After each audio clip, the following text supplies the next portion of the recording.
ব্রাজিলে ভারী বৃষ্টির ওপর ভূমিধসে 10 জনের মৃত্যু হয়েছে। স্থানীয় সময় রোববার দেশটির দক্ষিণ পূর্বাঞ্চলের মিনাস গেরিস প্রদেশের ইপাতাকিঙ্গা শহরে এ ঘটনা ঘটে। এক প্রতিবেদনে ব্রিটিশ সংবাদ মাধ্যম বিবিসি এ তথ্য জানায়।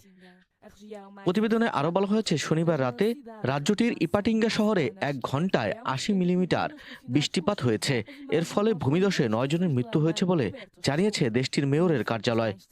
ফায়ার ফাইটাররা ভূমিধসে ধ্বংস হওয়া একটি বাড়ির ধ্বংসাবশেষ থেকে 8 বছরের একটি শিশুর মরদেহ উদ্ধার করেছে। শহরের বেথানিয়া এলাকায় আরেকটি ভূমিধসে একটি রাস্তার পাশের সবকিছু ধ্বংস করে দিয়ে যায়।